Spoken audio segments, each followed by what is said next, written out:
We're trading in our masks for helmets. Gone are the easy days this summer. It's going to be a full-fledged agenda of trials, tribulations, debates, and arguments. From Capitol Hill to the Middle East, this is The Huddle.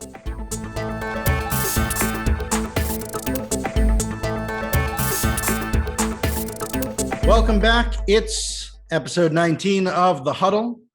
I'm Brendan Kownacki, as always, joined by my comrade, Marc Ross. Marc, I know we started this with such innocent intentions to try and track the news, but the agenda and the news cycle, it keeps really spiraling on us. There are so many things happening here in Washington and around the world. We're going to try to go through some of them today. What's your broad take? We've got fighting in the Middle East. We've got Congress debating like mad about who's the worst party. And of course, we've got masks coming off around the country, and everybody wants to know, is it safe?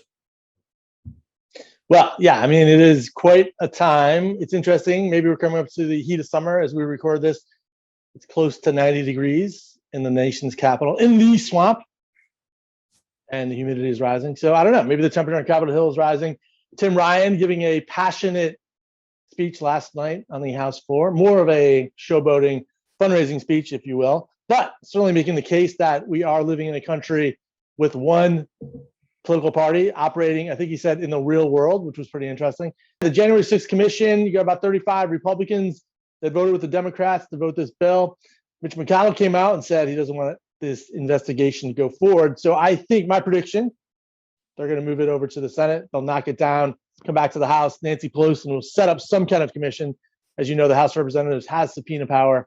There's no reason they couldn't set up their own Benghazi-like situation for the commission. But yeah, once again, we've got no agreement. When you've got, thousands of people storming the Capitol and you have a majority party or a political party that doesn't want to find out what happened, that makes for some interesting politics for sure.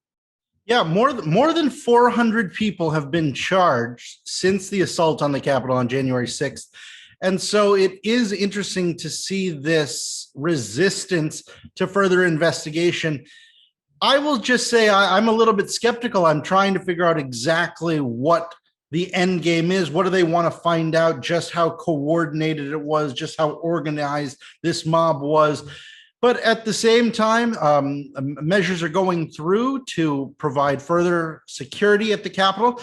Just this past weekend, I walked by the Capitol, and there is still a fence line right at the sidewalk on the edges of the Capitol complex.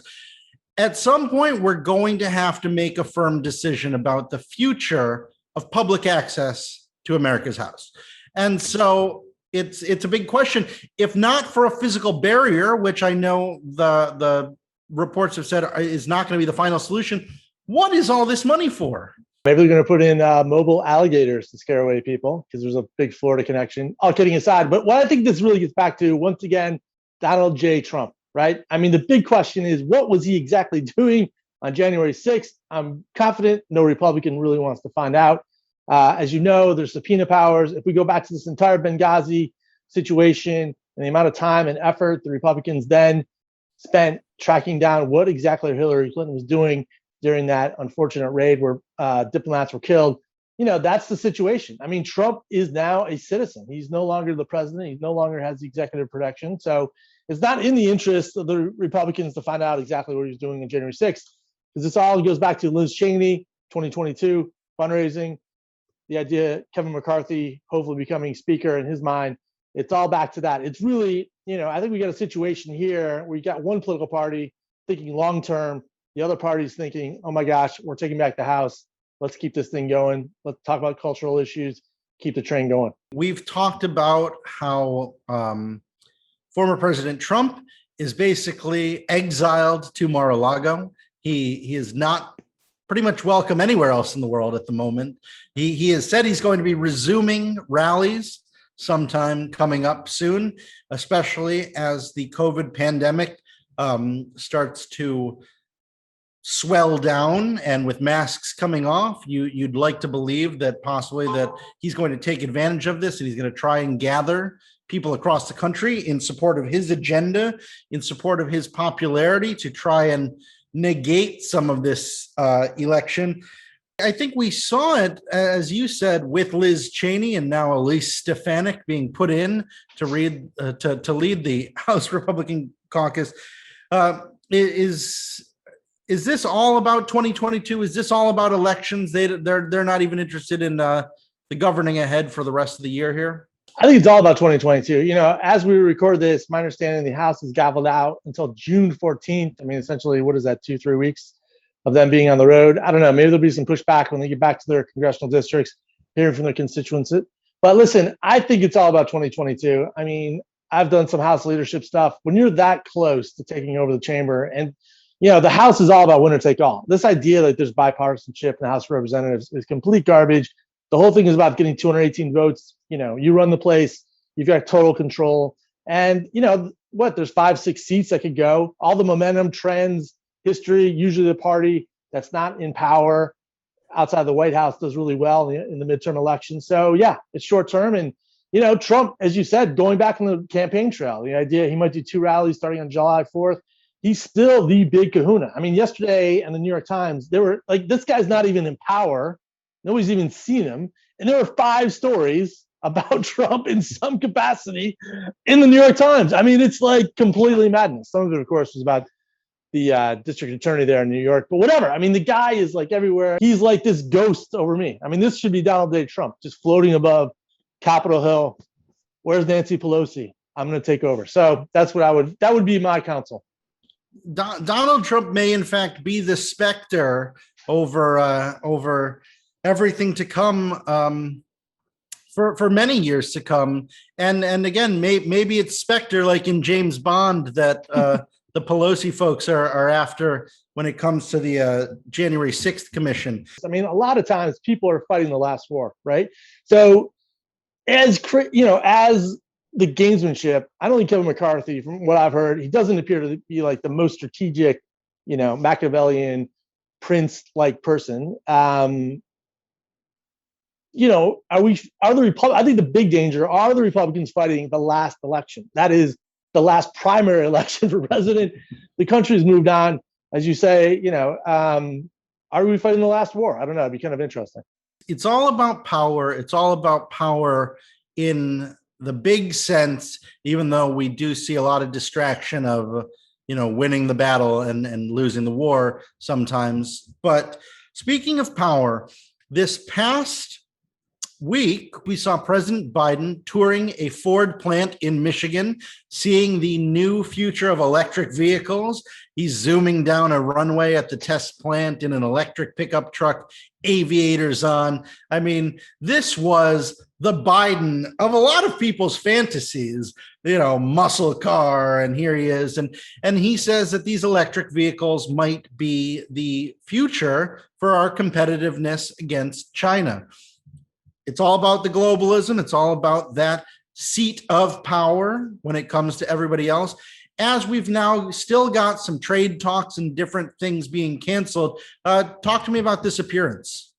Listen, I mean, this thing checked a lot of boxes for me. For number one, just from a campaign advanced perspective, the optics, the glasses, you're right. He's like, I'm a car guy. The imagery inside the plant, the introduction of the union worker. I mean, the whole thing just was like a home run. I mean, you can tell the Biden team knows exactly what the hell they're doing in terms of events.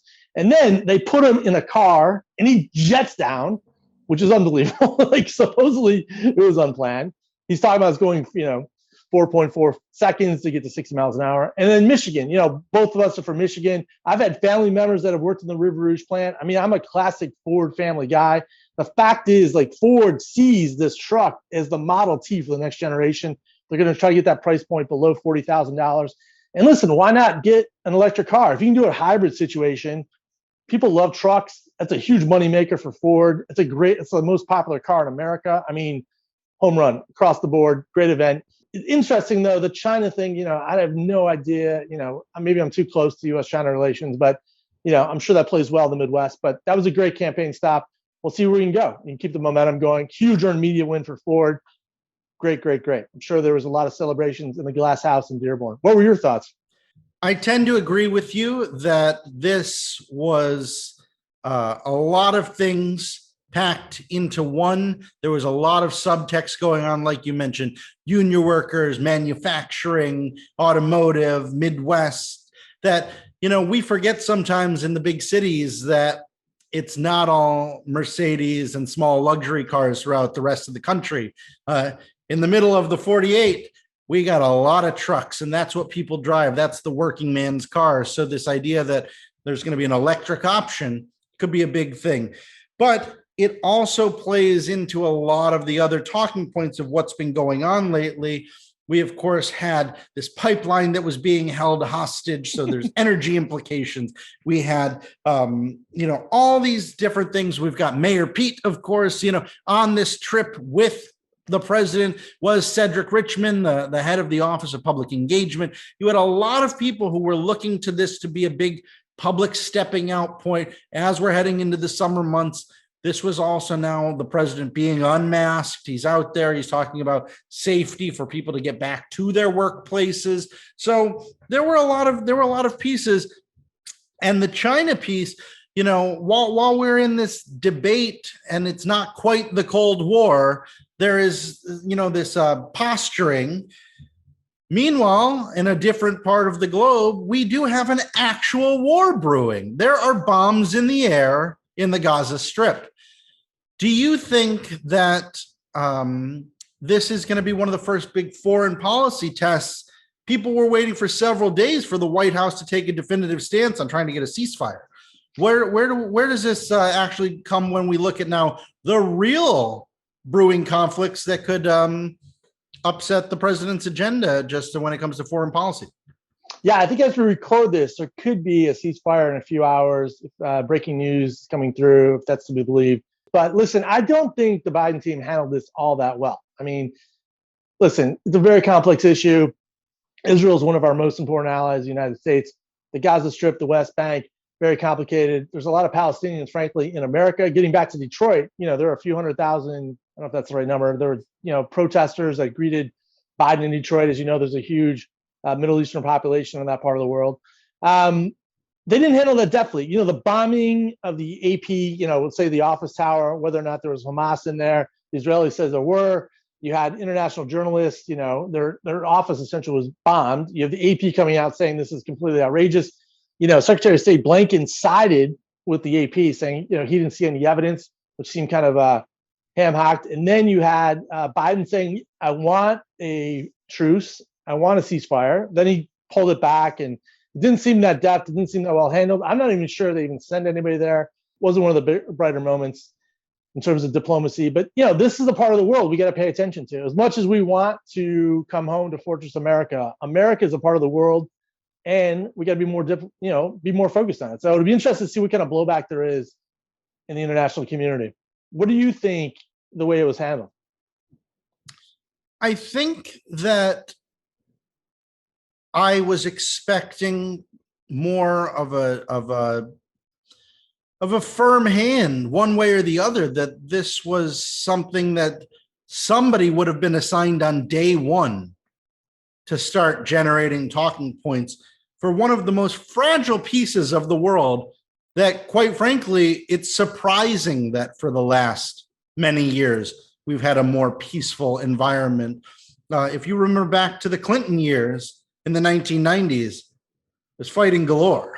And so, it was surprising to me that there was such back and forth with the press secretary, with the State Department, trying to get a firm commitment of where America stands on this. And this felt like the second fumble of the week, because at the same time, the mask announcement about CDC guidelines changing and that maybe it's time that we don't have to do this was again being called pretty universally as the right decision handled terribly. Even the president seemed not to know exactly what he was advocating for the citizenry. I don't even know. Yeah. Who knows? Who knows? The mask, no mask. Does Batman know? Who knows? Anyways, I think getting back to the foreign policy, yeah, I mean, clearly, day one, Middle East, Israel, Gaza Strip, a lot of intensity here, Saudi Arabia, Turkey. I mean, that whole part of the world, Egypt. Listen, that is just, there's a lot going on. So the idea that like Team Biden didn't have anything in place is kind of interesting. Blinken attended this Arctic Council meeting this week. He met with his Russian counterpart. The Arctic Circle getting more and more attention, but that in some ways, like the Arctic Circle is a bigger flashpoint or got more attention this week than the Middle East. And also what's interesting, to my knowledge, and once again, our crack team of researchers need to fact check me on this, but I don't think they've announced an ambassador for that part of the world. And they haven't announced an ambassador for China yet. There's been some talk that Rahm Emanuel may go to Japan, but we're coming, 100, 200 days now into the administration. You would think at least, the top 20 countries in the world, they would have ambassadors in place. So I don't know, maybe things aren't moving as smoothly on the foreign policy side. Obviously that's been Biden's wheelhouse when he was the Senate. He was part of the Foreign Relations Committee, obviously 8 years as vice president. I don't know, maybe we've overlooked that because there's been so much focus on domestic, getting the economy back and deciding whether or not to do with masks. I don't know, maybe the foreign policy stuff is not getting as much attention as it should. But the mask, I don't know. I mean, mask up, don't mask up. Yeah, I think it really is coming down to personal choice at this stage. The president said pretty succinctly, either get vaccinated or wear a mask. That seems to be the end all talking point, period, at the end. But there are still these questions about some of these gaps in the preparation. And I think that's what I want to focus on. That's what a lot of people want to look at. As you said, this was an administration that was coming in, so much experience, so much preparation. They had this cabinet. It was going to be a diverse cabinet and everything. And now these global posts with the shoulders turned to them, were they ignoring them? Were they just too focused on something else that they didn't think it was important to have our main ambassadors? We know we've had Cindy McCain's name being floated around for a high-level ambassadorship. I think the State Department is going to see sooner than later that we do need a strong and capable diplomatic corps, because every day the backdrop of foreign policy is creeping into our domestic issues. Well, yeah, just in a few weeks' time, we're having the G7 meeting in Cornwall, United Kingdom. That's probably going to be Biden's big coming out party. Even next week, the South Korea prime minister is going to come back here.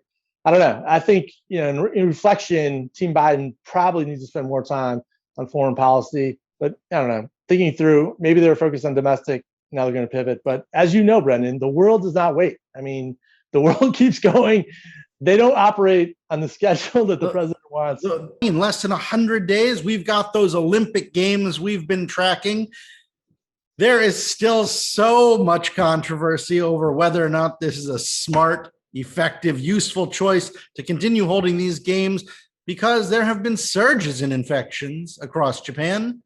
But the games are coming. The flame is on its way. Those Olympics will open in less than 100 days. The Peacock from Philadelphia, Cabletown, will not be stopped. I think the CEO of Rakuten, the delivery company, called it a suicide mission. You've got more and more pushback from big business in Japan. I'm completely flabbergasted. I don't know how this happens. It just seems really wild. I don't know. And you look at just this week too. Singapore was planning to host a Davos type event that got pushed back.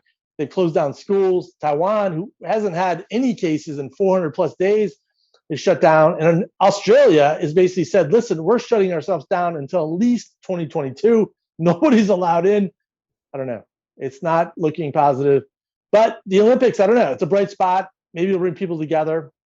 Maybe they can pull it off. It seems very, very risky, I would have to say. Oh, risky is maybe an understatement, but probably a good place to leave it. I live for risk. There's got to be a good movie quote that we could find. The need for speed. I'm still waiting for the Top Gun sequel to come out as Hollywood is beginning to reopen. What else is catching your attention this week, Mark? So the big thing, Friends. Like, I have no idea. I somehow missed this thing. Like, I always got Frasier, Seinfeld guy. I never fully understood Friends. I don't get it. The hype around it. My wife, I have like nieces that are totally into it, which baffles my mind. You got these like millennials that are following it. Most of my other friends think I'm a total lunatic jerk for not liking Friends, but here it is. Next Thursday, they're all coming back together. What's interesting, Variety is reporting that each cast member got at least 2.5 million. So my guess is Aniston got 25 million. That's just my guess. Legos has come down with a gift set, which I found unbelievable. I don't know. I wish I was more excited about the Friends reunion. I'm sure I'll have a fun time watching it with my wife and my niece. So I'm watching that. What are you watching from a pop culture perspective? Well, that Friends reunion is an interesting one. For months, as it got postponed initially because of the pandemic, I really thought this was going to be like one last episode of Friends. No, it's just 25 years later. We're just going to talk about the thing that already happened 25 years ago. They're just sitting on a couch, right? Just talking about how great it was and how much money they made. But I love it. Famously, Friends was the break the bank moment for NBC when they started paying their cast members $1 million an episode many years ago. That show debuted in 1994. At some stages, it's a little bit cringeworthy to watch, just seeing how 20-somethings sat on a couch and didn't appear to go to jobs for 8 years. So we'll see how that plays out. But there's certainly a lot of speculation and excitement. It's on the cover of People magazine this week. We'll see how it goes. So, Brendan, before we go, who do you want in your huddle this week? Mark, this week I'm going to choose Padma Lakshmi. She's the host of Top Chef and a food enthusiast. She is well known to many in the food world for her biting criticism of the chefs on her TV show, but also as a refined palate and big advocate for restaurants across the pandemic time. She is working on a new campaign with Stella Artois and trying to support getting restaurants reopened, trying to leap past what the pandemic had done to the hospitality industry. She is also coming out just in the last couple of days here, talking about her own mental health, talking about she said it was like a dam broke when she realized this anxiety that had been building up inside of her. She talked to the Hollywood Reporter about trying to calm those inner demons and calm that inner anxiety, and urging people to do the same, saying that it's okay here during Mental Health Awareness Month to address the things that make us nervous, make us uncomfortable, and generally just get under our skin. She's saying if she can do it, you can do it too. I love that's really good. I can't wait to I can't wait for you to take me to dinner, some high-priced Michelin star restaurant that's only serving vegetables. That's it. So for me, I'm going to go with the yacht makers of the world, not just because I love Bravo's Below Deck and their multiple different shows. Reportedly, I don't know if you know this, Brendan, as an aside, this is like one of the most popular television shows. It's Downton Abbey on water. It checks a lot of boxes. Bravo Andy has done it again. Check out Below Deck. Anyways, the yacht makers of the world, their trade association said that over 1 billion in pounds has been sold in yachts during the pandemic. Boggles my mind. Also, our good friend Jeff Bezos, future citizen of Washington, D.C., and landowner in Northern Virginia. He is building a yacht. I've heard numbers, maybe it's $500 million. The boat is so big, it needs a separate yacht. Of course, you can't have some normal dinghy to take him to shore. Oh my gosh. Hopefully he's going to sail this boat up the Potomac River and dock it at his new HQ headquarters in Arlington. Yacht makers, they're in my huddle this week. I find, right there at the convex of those two things, I find the water very calming for my mental health. So I urge a lot of people, get outside, get on the water, go for a boat, go for a row. It's good for your brain. Well, I love it. Well, Mark, we will be back next week for episode 20. We're going to keep digging into this. We've been doing this for a while now, but as always, it's good to dissect the issues of the day with you and our viewers here on The Huddle.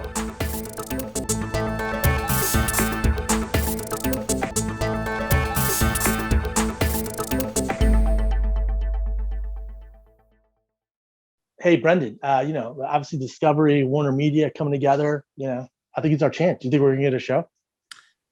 Have you heard anything? I was checking the call sheet. Warner Media, Discovery. They didn't call. Take them off the list.